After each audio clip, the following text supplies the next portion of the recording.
Welcome to রসে বাঙালি channel. আমার চ্যানেলে আপনাদের স্বাগত। আজ করব আমি একটি শাকের রেসিপি। এই শাকটা আপনারা কোথায় কী নামে চেনেন কমেন্টে জানাবেন। এটা আমরা এখানে কলমি শাক বলেই পরিচিত। শাকগুলোকে ভালো করে বেছে ধুয়ে পরিষ্কার করে নিব আর ঝিঝিরি করে কেটে নিব। এখানে কড়াই বসিয়ে দিয়েছি, কড়াই গরম হয়ে গেছে, দিয়ে দিচ্ছি তেল।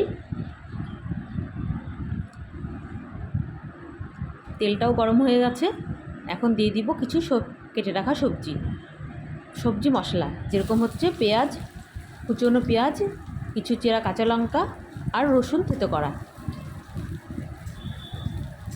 8-10 কোয়া রসুন হবে, ওটা থেতো করা। ছোটো সাইজের একটা পেঁয়াজ আর আন্দাজ মতন ঝাল। এখন খুব ভালো করে নাড়াচাড়া করে মিশিয়ে নিয়ে একটু লালচে করে ভেজে নিতে হবে।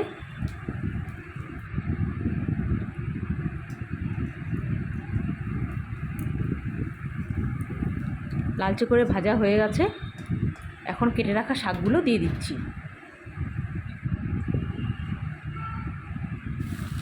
শাকগুলো দিয়ে দিলাম, ভালো করে এখন নাড়াচাড়া করে মিশিয়ে নিব ওই পেঁয়াজের সঙ্গে।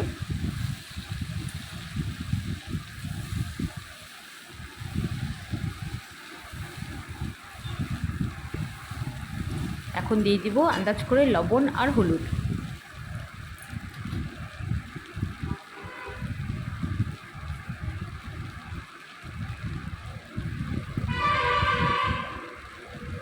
ছোটো চা চামচের 1 চামচ লবণ দিলাম আর দিয়ে দিচ্ছি 1/2 চামচ হলুদ।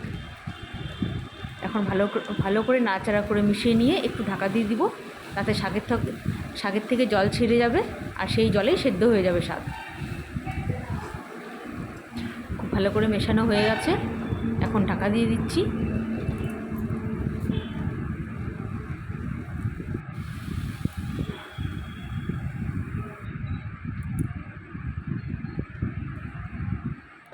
চার 5 মিনিট পর ঢাকা খুললাম, দেখুন অনেকটাই জল বেরিয়ে শুকিয়ে গেছে, দাগ হয়ে আছে।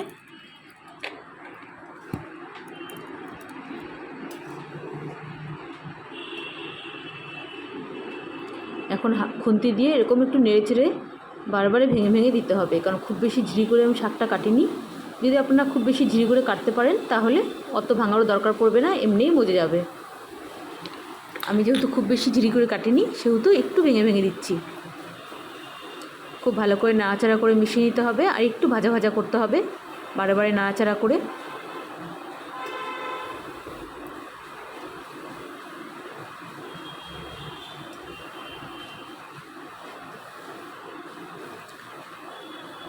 এইসব লোকাল শাক, এগুলোতে কোনো সার দেয় না, যার জন্য এইসব জিনিস খাওয়া খুব ভালো।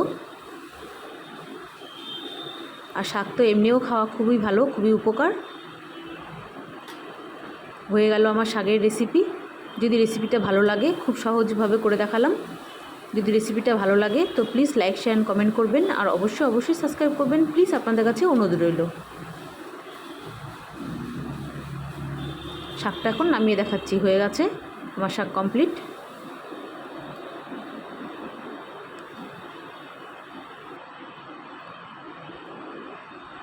যদি রেসিপিটা ভালো লাগে প্লিজ একটি লাইক করে দিবেন আর চ্যানেলটা সাবস্ক্রাইব করে দিন।